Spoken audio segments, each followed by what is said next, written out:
There's this thing right now called toxic masculinity, which I believe is a term that was created because people didn't understand manhood. We need more men to literally come out of the shadows and be present for young boys. Today's guest is Dr. Diann Cameron Kelly. She's a thought leader in family systems, civic readiness, and father engagement. He said, "Your mom loved me back to life." And that's what I credit him with, understanding that relationships for men are critical. I felt like as a man, you're told to man up, figure it out, don't have emotions. And guess what? If in your youth you were told by someone, you don't have a lot of balls, you're not a real man, then when someone in your adult life tells you, hey, man up, it really screws with your headspace. Forgiveness is everything. And the idea that you can say to your parent, I forgive you, it is a cathartic moment for you, but also for them, because it allows them to understand, I did okay. Let's dad.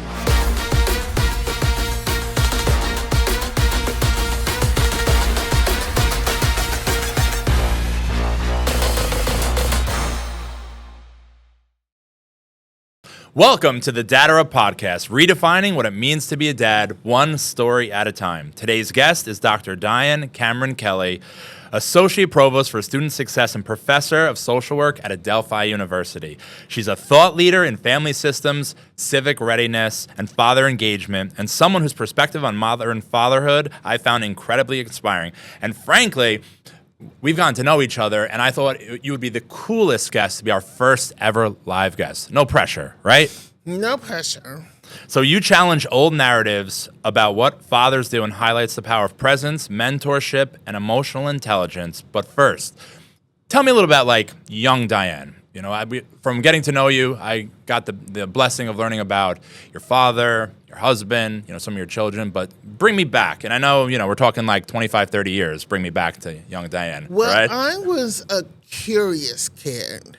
Literally, if I could figure out how it worked, I would break it.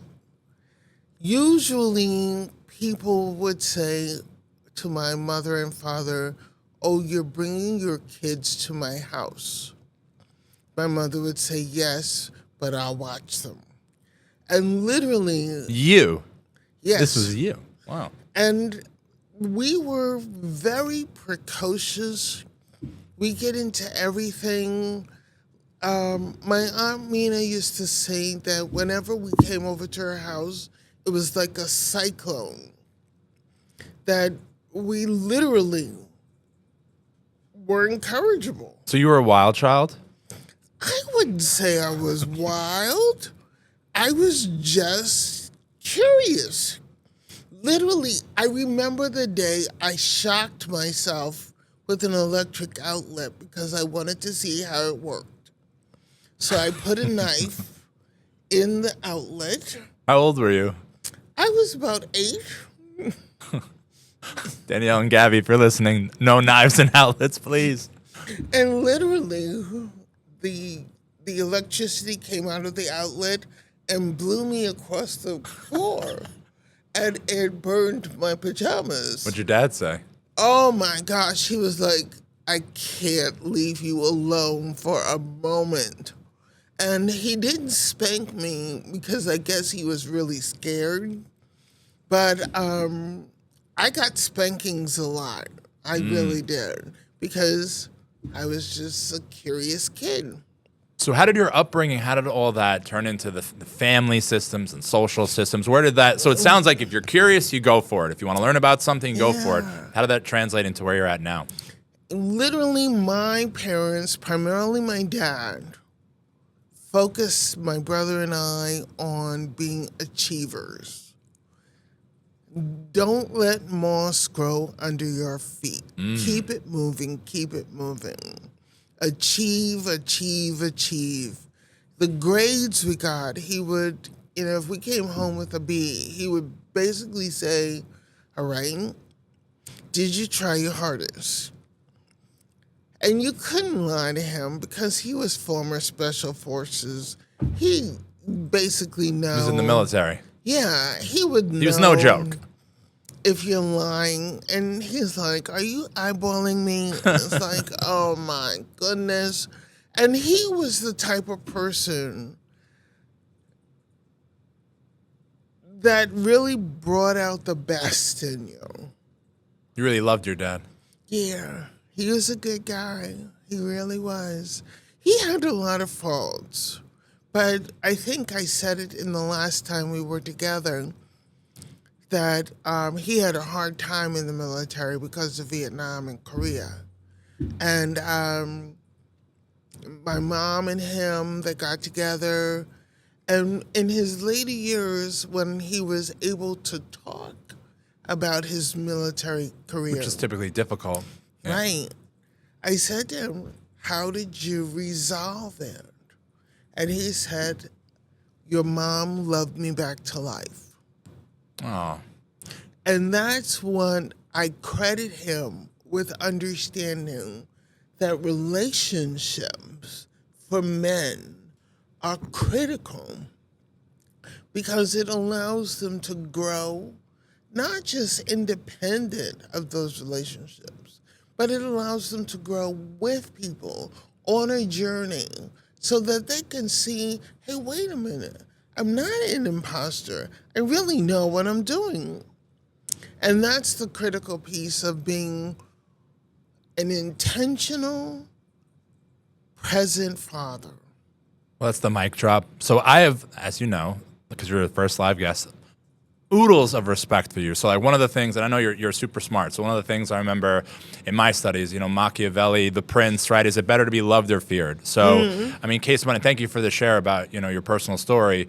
Case in point, you, your father, I mean, Korea, Vietnam, these are, you know, PTSD situations we're talking about here. So, you know, I know that a lot of dads in our audience, even myself, it's like we struggle with, and we've talked about it, and we'll get into a little bit more shortly, like the holistic dad and, you know, what does that actually mean? And is it just like, do we go out and hunt and we come home, put our feet up and that's it? And we're being more emotionally present. But how do you feel about dads who are, you know, I'm the authoritarian, but like want to be feared? You know, like for instance, my mother, her father was off the boat Italian, Barez, you know, apparently they were ice fishermen. And like, so he was a great guy. He was very strict and authoritarian. Then, as an example, my dad's dad, Poppy, who I've you know framed a lot of data up around, he was the opposite. He was more like unconditional, loving. I think I got my love language of physical touch. Like for him, if you took a nap with him, it was like his love language. He was just totally different. You know, so what do you think for dads just in general when it's like, should I be the authoritarian because that's, remember, like what society says, like man up, figure it out and be the dad, like the tough dad, or is it, do you want to be loved? Is it a mixture of both? You know, I can tell you like with my kids, there are moments where I have to be authoritarian, which is like with little girls, it kind of hurts. But like without that, I feel like in fairness to them, they'll walk all over me. What do you think? No, you have to have at least some constructive attention to child development, without question. However, I would say to guard against being an authoritarian because what I have told parents, male and female, throughout the years is that you want to parent in such a way that when you're older and you can no longer make your way, your child will treat you the way you treated them. And some parents would say to me, I don't know if I have the capacity to do that. Because there's a lot of fear in parenting. But if you literally parent with compassion, love, not just unconditionally, but what my mother said, how she loved immensely and completely. And I think my dad did that as well, but he didn't know the language. But he did love his family because family was very important to him. Would you say you were daddy's girl? Yes. I could tell. Yes. That's why you're so cool. I tried. Speaking of the Jets, my first football game in person was a Jets game. I forget who they played, but my father Did they win? No. Shocker. They were winning, and this is what I remember. They were winning. So my dad said, because we went to Shea Stadium when they used to play here. Yeah. And my dad said, oh, let's leave now since they're winning so we can Beat get the out of traffic. the parking lot and we don't have I've been to stuck worry in about those. traffic. Yeah. So I said, okay. How old were you? Oh, I must have been like 13. Okay. And he was listening to the game on the radio. And they started to lose. And he was so deflected. Because he kept thinking, maybe if I had stayed, they would have Well, that's won. like the Jets' weird, reverse psychology. Like, what if? What if I woke up and brushed my teeth for 3 seconds longer? Yes. But it was a wonderful, we used to share a lot of stuff together. And even when I got older and I was in graduate school, he was my biggest cheerleader. And I did some phenomenal things during graduate school. And he would always tell me, are you prepared for what you're preparing yourself to do? Are you really prepared for that? Because I expect great things from you. And he never let up about that. So I think if you tell a child that you expect great things, they will conform themselves to that because you're in their head. And I think for a parent, if you're doing it right, you want to be in your child's head. The influence. Yes. If you're doing it wrong, you're setting your child up for failure. And that's the thing to be mindful of. So from your father, I'm a girl dad too, girl dad vibes. My house just, put it together for Christmas, of course, is this thing called like Love Shack, whatever. So my house is ultimately pink right now. So I showed it to the girls. They're super happy, but I wanted the boy so bad. I could have been a Jet fan and all the things, but nothing in the world would ever change. I would never change the fact that I'm a girl dad. But with that, for all the girl dads out there and just dads in general, what's one thing your dad did, like one specific thing that you thought was amazing as either a parenting trait, character, or quality? What's one thing he did that really resonated with you and still does? And what's one thing in a perfect world when we're all together again, wherever we're going to be in the future, you're like, you know what, Dad? It would have been really cool if. Wow. I would say... See, in person, we come with the hard questions, Yeah. I would say that when I became a parent, he was very present for me. So that things that I was doing, he would always tell me, instead of telling me, hey, you could do more, it was like, hey, it's okay if you don't have it correctly. Parenting is a process.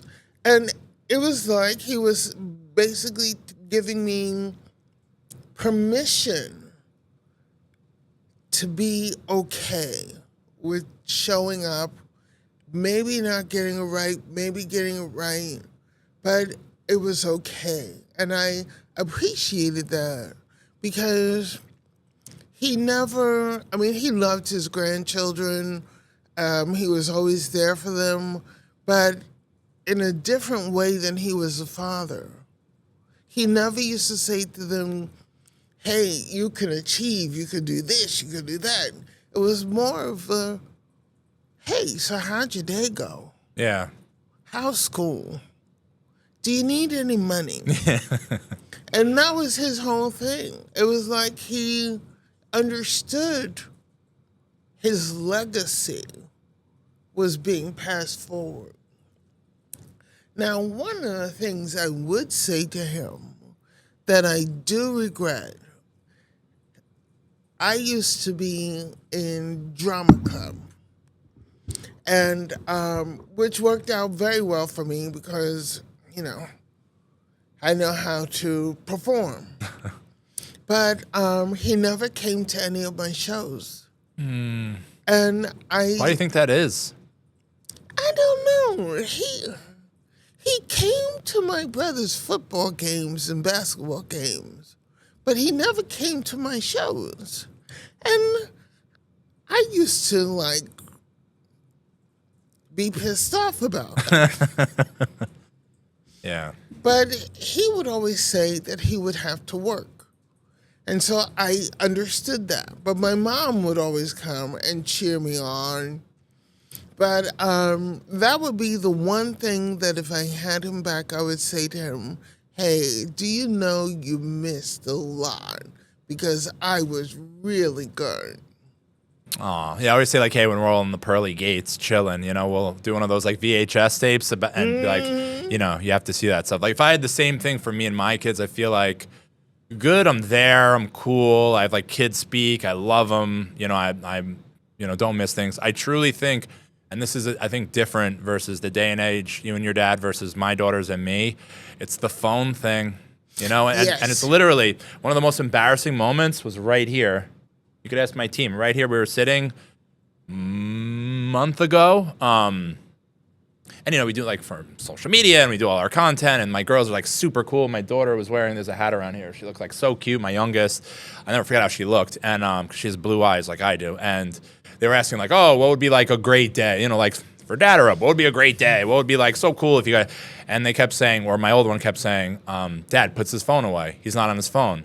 Put your phone away. You're always on your phone, in all the questions. And I started to get really upset. I was embarrassed, very embarrassed. Yes. So we ended up that night, we were at home, and it was in my head, I have a team, and I was embarrassed. This is big, the data thing. So I was you're just going to sit here and run me over the bus. And she's told me, she's listen, I really feel that you're on your phone a lot. And yes. I would, and the way she said it, it was the moment when you realize you're in the wrong as a parent, and I was just oh, it's so brutal. So we then, because listen, I'm a big guy. I'm not saying I'm intimidating, but I'm a large guy and my daughters are little. So we came up this, we call a safe word. If she says the word chicken, we have this thing in my house where we go to the laundry room. And if you think of the modern laundry, I could pick her up so she's at eye level almost, and I just let her tell me how she feels. So it was a month ago. She's done it once since. So if she has something to tell me in private, we go to the office, which is so the little sister doesn't follow us. She's leave us alone. The other one's leave us alone. Give me a minute with dad. But it gave the opportunity to do that and have those moments, and she was able to open up. And it's difficult. I struggle. I have a mortgage company, and even the growth of DataUp, which is going to be great. We're very, I wouldn't say I'm a phone addict, but I'm a phone addict, and I don't want to admit it out loud. Not an alcoholic, but I'm certainly a phone addict. So we worked on it. So we came up with a rule. I won't be on my phone. And the craziest thing, Diann, it's to the point of what you were saying. You know what would happen if I just put the phone away for that hour? Yeah. Nothing. No houses go on fire. No one starves. Nothing.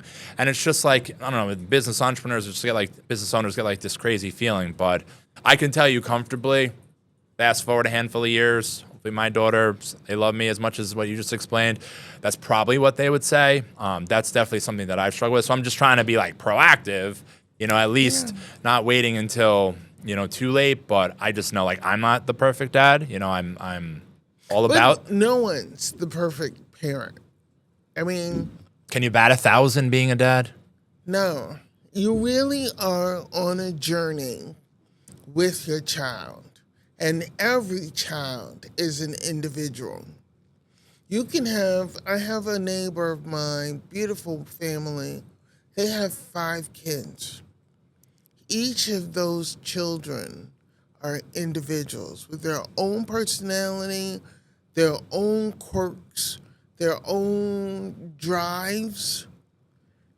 You have to parent each of those children on their own speed. Look at it like riding a Schwinn. You have to ride it on its own speed. That's how you parent. I have 2 children. My husband interacts with them differently than I interact with them. And You think he leads with love, with Oh, authoritarian, mixture of both? no, not authoritarian. I mean, when I would be working, preparing for tenure, he would be home with them playing dolls. I mean, on the It's a floor, man of my heart. Playing with them, doing puzzles, and reading books and stuff like that. He was very involved. And now that they're young women, he had to wake up and realize, oh my goodness, you don't need me in that way anymore. Yeah, it's tough. It's now emotional. And so a different person had to emerge in order to support these 2 individual girls. One, my youngest, is passive aggressive. You can't tell her anything. The eldest is very type A personality, where she's an overachiever. So they're 2 different people. And we have to show up differently for both of them when they're alone and especially when they're together. Yeah, so I told you I was super close. To your point, I was super close. I am super close with my grandparents, my dad's parents, Poppy and Nanny. Poppy was surrogate dad. He was there. He was so aggressively loving on us, probably a little bit too extreme. So how I am with my kids. But Nanny, unfortunately, a month or so ago, passed away. So to the point of what you said with your kids. So my older one is the empath, the big heart, like me. Mm-hmm. My younger one is delicious, but she's very matter of fact, very logic. 1 + 1 = 2. So luckily, because of the older one, Daniela actually was able to go down and see Poppy and Nanny recently, right before she passed, which is because of her. So I owe Daniela forever for that. We got to see her one extra time. But, the news came, she had passed in the night, and I told Daniela was super upset. She was crying. Now, mind you, Daniela's named after Poppy, Daniel, and Gabriella, her middle name is Renee, after Nanny, Renee. Daniela was, she was upset. We're all upset. So I told Gabby, I was like, of course she died. She's old. So it's funny, and how I parent even the 2 of them, and Gabby was upset naturally and all that, but even just their little brain 9 and 7-year-old vantage points on life, it definitely differs. And if I took the same, way of parenting to the younger one, it might not be successful. But honestly, the way Gabby's tough love, tell her, when she plays soccer, she wants to be yelled at. If I did that with the older one, we wouldn't have any type of relationship. Yes, I would say that one of the more amazing moments in my husband's journey as a father was when I had a fellowship in Virginia and I was gone for a whole year. A whole year, Andrew. Did you see him during that year? Yes. Yeah. No, I would come up periodically. But majority of the time? But most of the time I was in Virginia. Wow. And he held down the fort. And he was there for the girls. We would do FaceTime. They would have meals together and stuff like that. And I think that's when it occurred to him. The girls are growing differently. And they need me in a different space. Wow. And I think because when we were preparing for me to leave, people were telling him, are you sure you're going to be able to handle the girls? And he's like, of course. I have been with them ever since they were born. And I feel even just saying that is that's the thing with society. Oh, Dad, you're going to be alone with the kids. Yes. You're screwed. We talk about commercials. The dad spills something. The mom's like, oh, why'd you do that? Yes. It's why would he not have been able to? Exactly. Yeah. And I didn't have that issue.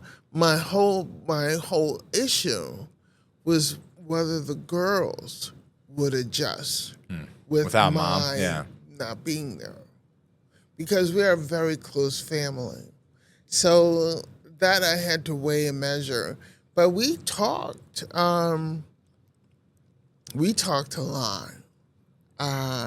That's crazy. I didn't know that. That's some Yeah. journey then.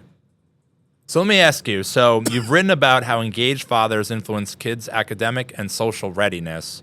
So when you see a dad show up consistently at school, sports, home, what ripple effect does that have on the whole family system? It has a huge effect. One of the things I would say is that when a father is at a football game, baseball game, soccer team, wrestling match, and cheering that child on, whether they're boy or girl, it does something to the psychological fervor of that child, knowing that my dad believes I can do this. Yeah. I'm not going to let him Reassurance, down. validation. Right. I'm not going to let him down. And you find children, it's different with mothers. Mothers cheer for the child, but when the father cheers for the child, it resonates differently. And one of the things I would say is that, and I think I said this to you the last time we were together, but mothers are more of a secure base. They hold the child to the bosom, make certain that they're protected that way. The father hoists the child on the shoulders to let the child see the world he will bequeath to them. If he has nothing but his dreams, then all he can give his child is his dreams. And that is how it resonates with the child. The social commitment and social capital that that father is giving the child. It goes back to sports. It goes back to showing up for parent-teachers night. It goes to going to the doctor. Bringing them with to the their child. first Jet game. Yes, bring them to their first Jet game. Absolutely. That's where they get the football fever. But going to the doctor with them. You know, when I think I told you when Chelsea, my youngest, was very sick, we would go with her, my husband and I, to the doctor. And one day, I don't know what it was, but they were trying to take blood. They couldn't find a vein, so they were poking and poking. Chelsea was 2 years old, screaming, "I'm gonna get my daddy on you. You're not gonna live."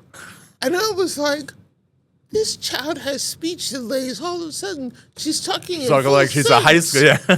I was like, oh my gosh. And we were amazed and we were holding her down, but we were like, this is progress. And we couldn't let the medical staff know that we were amazed that she was talking, but she was so adamant that she was going to sick her father on those nurses. But then you said that, you know, with how she grew up and what you went through turned into what was one of your best moments in your life, right? Yep. Which was? Graduation. She had a lot of struggles. And to watch her walk across that stage in high school, it let us know we did everything we could. And now she's on the dean's list in college, and Passive aggressive? still, oh my gosh, still. And in a beautiful way, because people will say about both our girls, you have such wonderful young women.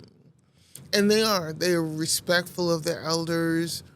They are definitely committed to service and social justice. The whole works.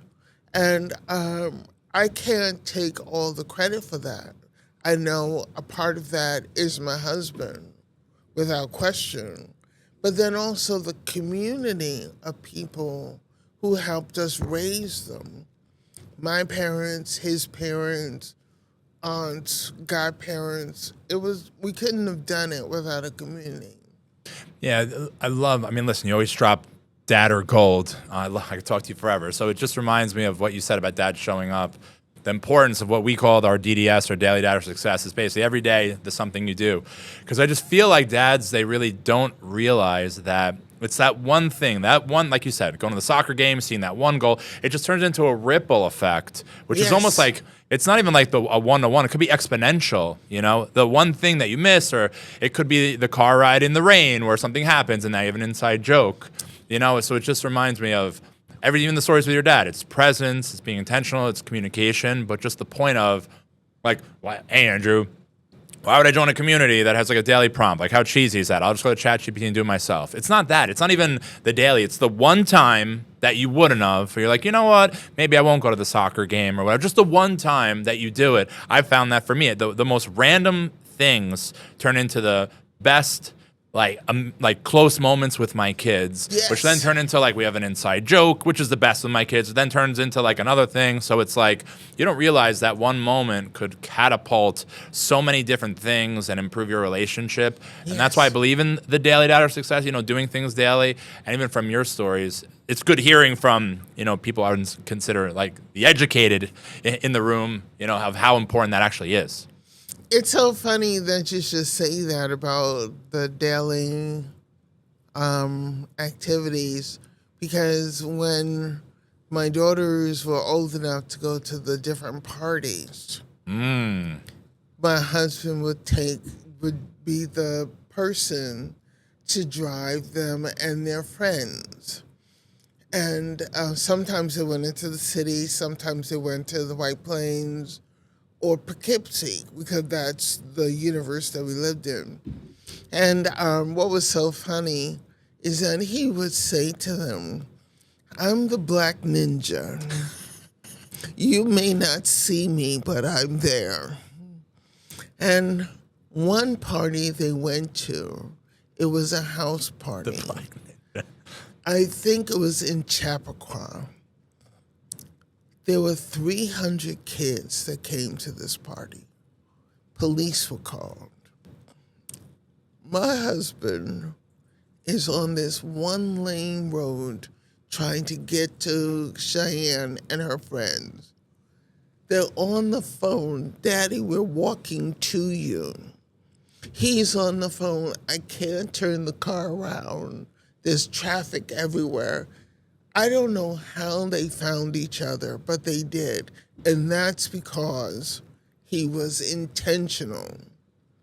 And he would literally say, you may not see me, but I'm always there.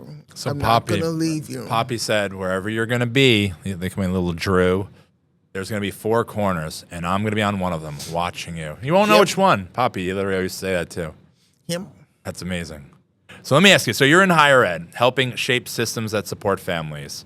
What policies, programs, what have you seen that actually moves the needle for fathers and caregivers, and what still needs to change? What needs to change is how we look at males.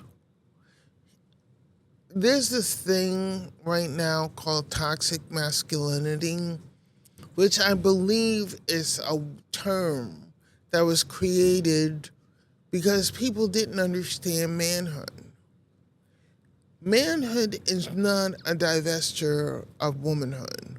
It is different, and it's supposed to be different. What we need right now is an understanding that men can be compassionate, but they also have to be deliberate, because that's what we need from them. We need assertiveness. There's nothing wrong with being assertive. It's being aggressive that can be problematic. But being assertive, that's a higher emotional IQ if you really think about assertiveness. So we need to change how we think about males, how we raise our young males. One of the things I will say, Andrew, is that a lot of women are involved in Big Sisters programs. mentoring young girls and that sort of thing. We need more men mentoring young boys. And Scott Galloway talks about that from NYU, who I think would be a great guest on your program. But he talks about the fact that we need men to guide men. Too many young men sit in their basements playing video games instead of being out Socializing and learning about themselves, learning what makes them tick, learning about their foibles. You can't learn that on a video game. And that's what we need. We need more men to literally come out of the shadows and be present for young boys. And, you know, when I look around and I think about the young gentlemen who may not feel comfortable approaching a young girl and talking to her, even as a friend, because they don't want to be rejected. A mentor will be able to help you understand not just how to talk to the girl, but also how to ingest the process of that communication. Yeah. So this way, there's nothing wrong with you. If she doesn't want to talk to you, it's her loss. That's how you have to look at it. Yeah, I felt and that's how we have to treat our young men. I felt the same way about dad. So it's like where the genesis of this part of it is, you know, being on the soccer field, seeing my kids play soccer, and seeing other dads leaning into their kids and doing all the things you said on the soccer field, which are great. And my joy around that, I'm like, you know what? Why don't we celebrate those dads? And listen, I'm not saying, you know, like your husband, you go home, feed up, you're making him food, giving him his, you know, favorite beverage or whatever, and it's just like he gets to do nothing and you guys cater him like a king. But I'm just saying anything in life, you know, you try to gamify it, make it fun, you know, somewhat of a scoreboard, but I felt like there wasn't really anything doing that. And especially to your point of having people to lean into, I felt like as a man, you're told to, and you're talking about, you know, masculinity, man up, figure it out, don't have emotions. And guess what? And there's a lot of spaces within Dad Are Up that are really pertinent to this conversation, specifically redefining what it means not only to be a dad, redefining what it means to be a step-parent, you know, specific, because I felt like, again, with my own personal story of my stepfather, that the whole step-parenting space, big black cloud around it. It's not like you're like you know, have all your degrees, you know, I'm sure everyone was proud. Like, do step-parents get that same level of being proud when they say I do? I don't know, and why. I feel like it's a huge job and responsibility. You're now not the biological parent. There's a lot of dynamics around that. Maybe you're an adoptive parent. So I felt like even that is a subset of a community. Who do they have to speak with? Yes. And that's why the Dad Are Up side, you know, a big piece of it is, and it's not like, you know, we're not GIFs, we're not memes, we're not making dad jokes. It's literally none of that. It's no cursing, not a cursor in front of kids. But it's all about like, hey, you know, I have a 12-year-old stepdaughter. You know, we're calling them flexies. We have our own cool little terms. But this is what she said. And a lot of times the kids don't even necessarily mean it. And they're angry. Their parents got divorced. They don't necessarily want that, you know. But wouldn't it be cool if that guy had a community, or we call them the Teetum, Together Each Dad Or Cheese, more like the Teetum's a community. Like, wouldn't it be cool if they rolled into the team and said, hey, you know, little Stephanie said this, and it really got to me, but like, has that ever happened to anybody here? Because I feel like as dads, it's hard to have that voice and ask. Because, again, it's just like, come on. Don't take it personal, man up. You know, I feel like that's a big thing. You have to take it personal. And, you know, someone said to me a while ago that words don't matter. You have to overcome that. And I'm like, that may be true, but some words do hurt because it all depends on what those words mean in your headspace. And if someone's telling you, hey, man up, if in your youth you were told by someone, you don't have a lot of balls, you're not a real man, then when someone in your adult life tells you, hey, man up, it really screws with your headspace. So you're saying childhood's really important? It's really Childhood is very important. Who we are as children. I spoke about my husband and my father, but my brother is a phenomenal dad. But he had to learn how to be a dad. What do you think he had to learn specifically? That it was okay to be compassionate. Because he's raising 3 boys. Well, 3 men. They're men now. But he had to make certain that he was not putting on them the expectations he had of himself. So he dispensed with all of that and decided to raise them as God-fearing, loving, emotionally centered young men. And these, my nephews, are phenomenal people. And that's because of my brother. And his wife, my sister-in-law, is incredible. But definitely because of my brother. He gets it, that it's okay to be emotional. He gets that it's okay to cry in front of your boys. It's okay to show your weaknesses. It's okay. Dan, what would you say if I told you I was a crier? I'd say I'm a it's leaker. okay. I'm a leaker. It's okay. The problem is once I start leaking, it doesn't stop and the day's ruined. They're like, Andrew, you're right, bro. Like, no, Yes. I had a tough one with my daughter. But no, you just reminded me. So specifically,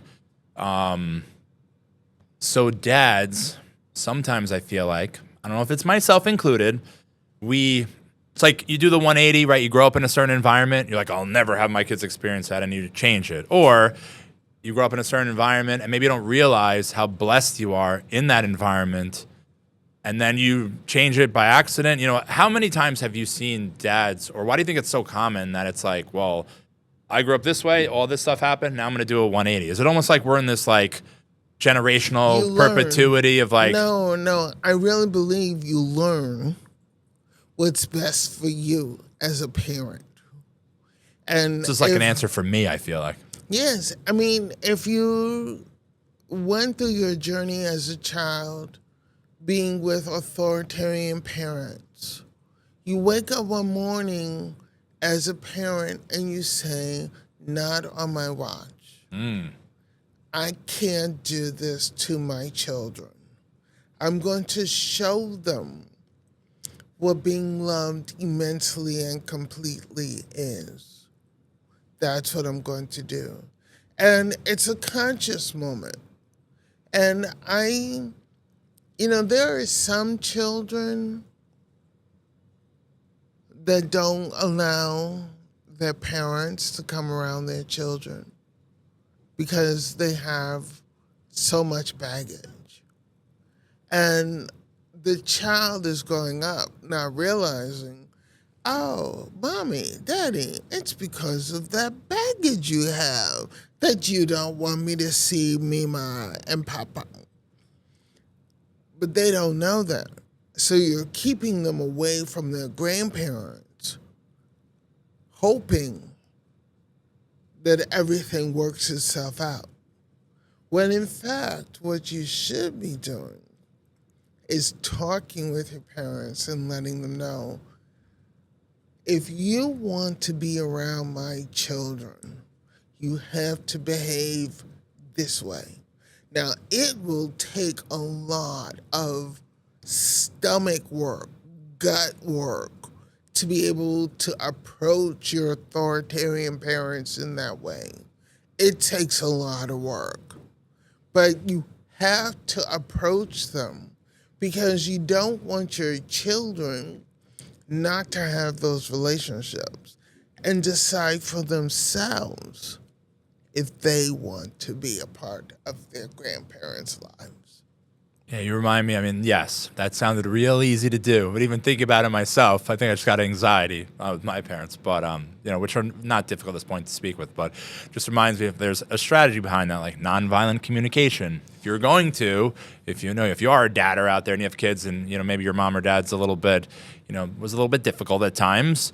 The nonviolent communication is like, I observe, I feel, I need to feel, because what I've realized, especially like big guys like myself, if you got yourself a big dadder, if you come at your parent and you say you, the second you say the word you, it's like the person is like on guard. Yes. And then what really comes from any type of communication when you are attacking someone, I think it's really, again, it sounds really easy what we're saying. I just know with practice, it does. That's why I said it has to come from the gut. I mean, everything you got, you have to put on the table. And it's going to hurt. It's like taking a scab off a wound. It's going to hurt. It's going to hurt the grandparents, too. Because it's highly possible that for the first time, they're hearing this. How is it as parents to hear from your kids? Stuff like that. You think it's received easy? No, it's not. It's not. And some generationally parents, dependent, maybe, or I don't know if it's generationally. I just think if someone's criticizing you, it's hard to take in that criticism, especially if it has to do with your parenting. And keep in mind, a lot of parents would say in response, well, I only did what I thought was best, as a way to excuse the spankings, the verbal stuff, the cursing, whatever was done. It didn't make you as a child feel safe. So now as a parent, you want to say to your own parent, if you are around my child, this is how you have to behave. Not necessarily when I was a child you did this, because they're not going to hear it. It's going to go whoosh over the head. Yeah. I read a book around that. I think it was, I'm not even sure who wrote it at this point. Remember, I'm turning 44, so early onset dementia has kicked in. But regardless, it was something about, as it relates to your parents, there are things that happened. Can't change it. And to your point, are your parents going to give you another goodwill hunting reaction? Like, it's not your fault, like that cathartic reaction. Are you going to get that from your parents? Probably not, especially generationally, like depending on, nationalities and various things. But there was such a thing as, I read how you almost like compartmentalize that, chop it off, you put it aside, and like that was then. And then if like you start fresh now, which is hard, a lot of this stuff could be forgiveness. You talk about like forgiveness, with you as a parent or you to your parents. Forgiveness is difficult, and sometimes, you forgive and forget. But again, it was super fascinating for me to read about, and it helped me. I mean, with my parents did a great job, but I had a stepdad. For a minute, it was, me, my brother, and my mom. Understanding like whatever happened, they did their best. Whether you got the validation or reassurance that you needed, but like starting fresh now and giving that opportunity, because if you hold those grudges, like it's such a a distant thing. I thought that was a really fascinating point. I agree with whoever wrote that. Forgiveness is everything. And the idea that you can say to your parent, I forgive you, it is a cathartic moment for you, but also for them, because it allows them to understand, I did okay because you're okay. I did okay as a parent. I may have had a lot of faults, but I did okay. And, I had to say that's what I think my dad's final week was, because I talked to him 2 days before he died. And I said to him, we were talking about something. I don't know what it was, but I said to him, Dad, do you have any regrets? And he said, I have no regrets at all. I've lived a full life. Wow. And I took that to mean, because I found him. He died in his sleep. I took that to mean that he was really ready to go. That everything that he'd done, he did to the fullest. And it was time. Yeah, my grandparents did the same thing. So Nanny passed, and they had the best life. He's born in 32. She was born in 35, from Brooklyn. They met around 1950-ish. Mm-hmm. They went on a blind date. She thought he was obnoxious. Second date, somehow she accepted a second. I think he brought her to like a decent place back then. Second date, they went on a date. He asked her to marry him. Second date, they were happily married the whole time. Right away, she was 20, 21, 22. He was a little older. 3 boys. Yes. So, and they lived, for their kids and for their grandkids. But I can definitely tell you that they lived their life and enjoyed it. And that's a big, it's almost like the avoidance, right? Like, why do you do the things daily? Because you don't want the regret. So, God forbid your daughter, Diann, asks you such a question, and you're like, well, this shoulda, coulda, woulda. Because unfortunately, I feel like just as parents, human beings, we take things for granted. We think, what's the big deal? We could always change. We could always, there'll always be another moment. And I've realized with my kids, all the new moments are amazing. But like the current moment, we get like obsessed with. Like your husband didn't get to experience, it sounds like the Frozens and a lot of these so like, sure, I'm 6'3", 250 to 320, depending on how many cheeseburgers and tailgates for the Jets I go to. True story. But I put on the wig. They have pictures of me with the wig. I'm sure that'll be thrown out there for the world to see. Sang the songs, learned the TikTok dances. And I love those moments. I remember, we talked about families being home together during COVID, and what that did when you got nowhere to go, dads. You're all up in the emotions. I remember we were watching Snow White, and we had a ceramic apple. So if Snow White, the apple, she bites it, she falls asleep, and the prince comes and all that stuff or whatever. They made me bite this fake apple so many times I should chip my tooth. But I was like, in the moment, I was like, this is the coolest thing ever. And then it ends. You're like, oh, man, I love those moments when every 3 seconds, but then it turns into the next moment. So it's almost like, well, there's going to be another moment. But to your point, when your husband realized, oh, my God, my daughters are older, or your brother realized, oh, my God, my kids are older, those moments don't necessarily stay forever. So it's my big mission and quest with Dad Are Up is so dads realize that, so they're present today, just today. If you can be present today, I feel like that's the big win, because tomorrow will still be great, but you don't get to do today again. That's right. And you have to be prepared to pivot, because the way a child needs you changes as an infant is not who shows up at 5 years old, and definitely is not who shows up during middle school, because we're not there yet. But I've heard crazy anything things to do with you. How were your kids during middle school? They were bullied, and the mother and father instinct in us was like, we want to know who the parents of these children are so we can talk to them. But you couldn't do that. I mean, you are special forces. Yeah, but you couldn't do that, because that was totally, beyond boundaries. You have to have boundaries. So we literally talked to our girls about how to handle bullies and how to get in their head. And that's how we train them. And we would always say to them, don't let anyone take up residence in your head. You take up residence in their head. Make them think about you all the time so that there's no way to escape. And we give them tips. I'm not going to tell you what tips were, because they were individualized depending upon who the child was. I'm a terrible mom. All right, we'll talk off grid about it. Yes. But we had to do that. Gotta do what you gotta do. And who they were as teenagers, I told you Cheyenne's type A,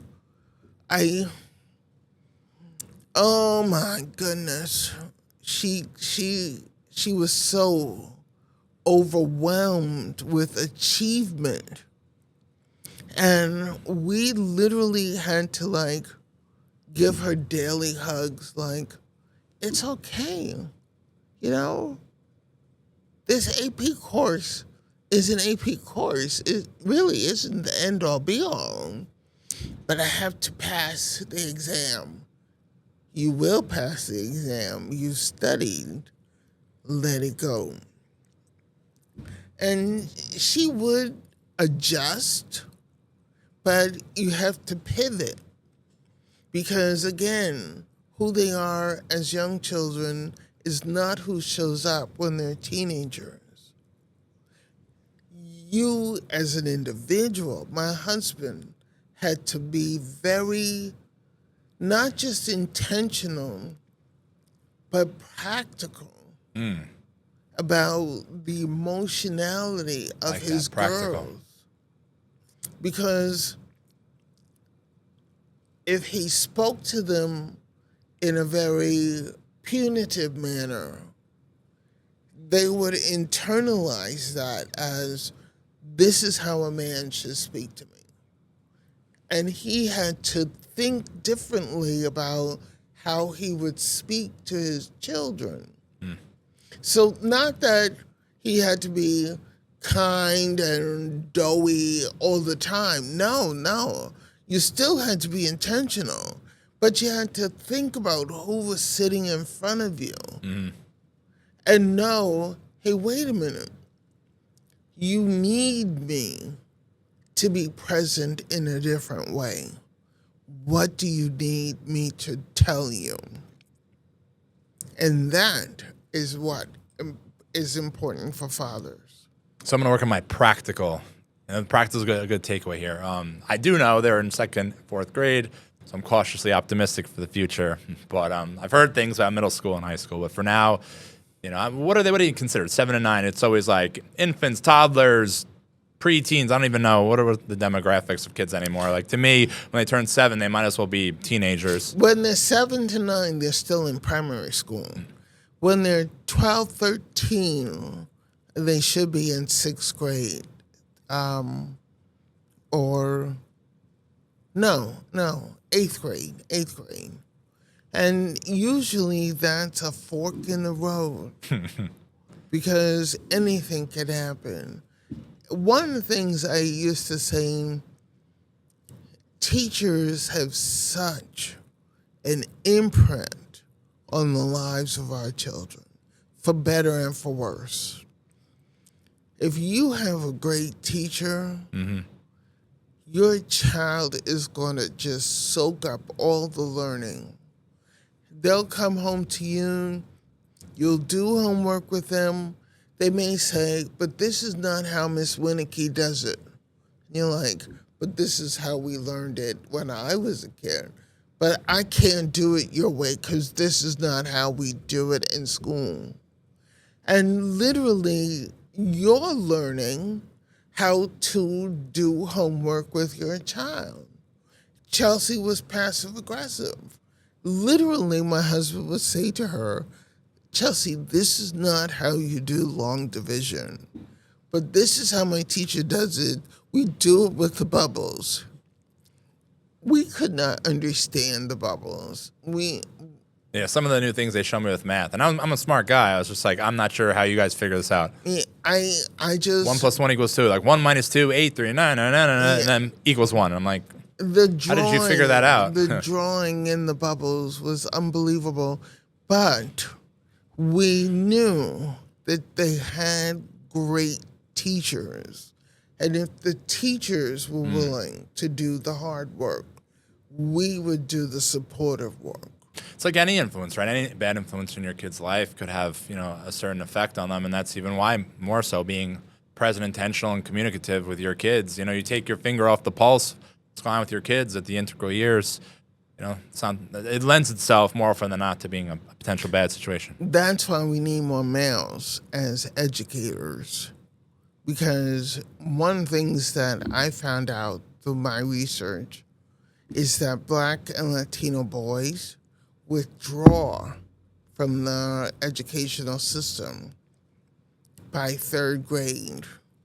And a lot of that has to do with the fact they don't see anyone who can invigorate an interest for them in school. That's why we need more men in school. Is there a correlation to that and their parents, their father? Yeah.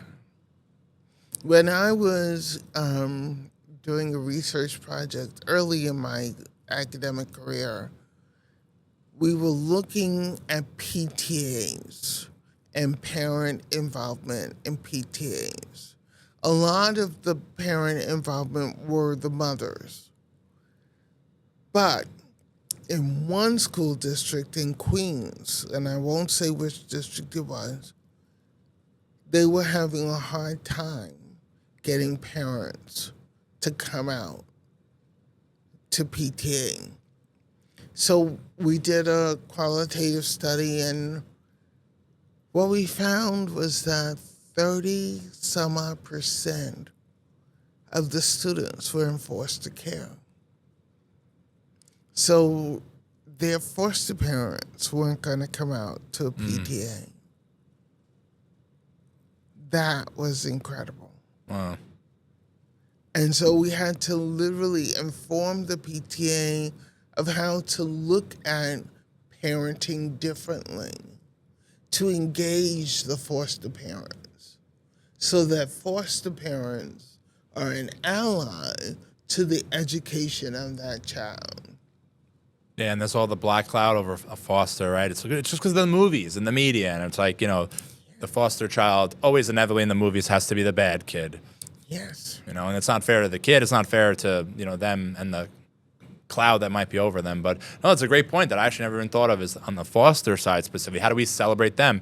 And that was what I was trying to, bring up before is that I'm just trying to have dads be celebrated, whatever that looks like. Yes. Whether it's like, to your point now, being a foster dad, step parent, adoptive parent, biological parent, whatever it is, because it has such a huge impact, as we've alluded to. So let me ask you, so after decades of teaching and mentoring, how has your work changed you personally? If your students or your own children were describing your legacy, what would you hope they'd say? Wow. That she was a... Depending on the kid, too, right? Yes. I think the people I mentor, from the people I mentor to my own children, to my relatives, I think they would say she was a committed servant. I think that's all I want people to say, that she was a committed servant who loved everyone. I'd say a very passionate young lady with a big heart. Yes, I would say we could that add that too. to it. Yes. All right, so the fun part, we're going to do our Flex Fire segment and ask you some quick questions, quick answers. So the first one leadership lesson you've learned from the students. To be curious. What's one thing you wish every new father knew about raising confident kids? Play. Because when we play with children, we increase their social skills so that they know how to behave when they're with other children, when they're in school. So definitely playtime. That's a good answer. So we've said this before, but for the record, for this live podcast, legacy is. I forgot. So today, legacy is, what does it mean to you? If I was just tell you, legacy is. Bum bum bum. Being a loving, intentional, practical dad where you have no regrets. It's a good mission statement right there. A quote, book, or mantra that grounds you when life gets too loud. Oh, the quote? You want me to do the quote? A quote, book, or even just like a mantra. The quote that I would say has served me well is James Baldwin's, "Not everything that we face can be changed, but nothing can be changed until it is faced." That's a good one. I like that one. Something you learned from your own parents that still guides you. Love. So these are the two fun ones. So if you could host a dinner, are you a big cook, by the way? My husband is. Okay. So if you and your husband could host a dinner with any three dads or mentors in history, who's at the table? Oh, yes, I remember this from last time. It would definitely be my husband because I love his cooking. And then Eddie Murphy because he has 10 children, and I want to know how he did that. I mean, I know how he did it. I mean, but how did he raise really... That's a story. ...secure individuals, 10 of them. And he had this acting career. What if I told you the next time we do this, which we'll do it again, we'll get Eddie Murphy too? That would be wonderful. Oh, my gosh. But he's the second. And then another father that I respect, I would have to say my brother. Him. Those three. And you're walking into class. What's your walking song? Like you come in, what song's playing? Celebration by Kool and the Gang. Cool.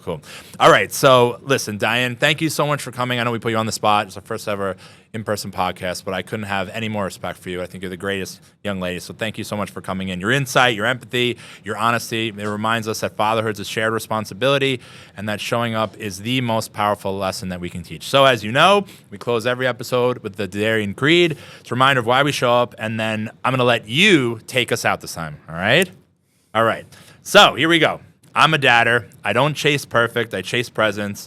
I lead quiet and confident. I build my family, my foundation, and my legacy. I take reps in patience, discipline, and love. I break old patterns, not promises. Legacy isn't someday. It's today. Diann, take us out. Let's dad. There you go. All right. Thank you so much again. Appreciate you coming in person. My But pleasure. before we end, you're the first ever in person, we actually have a gift for you. Can I give you your gift? Oh, all right. wonderful. Stay right there. Thank Stay you. right there. Thank you so much. Open it up. I like giving gifts. It's a love language.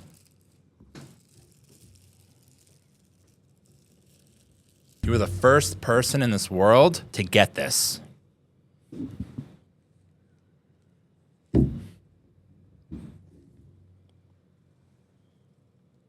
Oh, wow. What does it say? Oh, here we go. Dad her up. In gratitude for your voice in redefining fatherhood. Thank you so much, Thank you for being Andrew. guests. And thank you so much for tuning in, guys. Until next time, we'll see you then.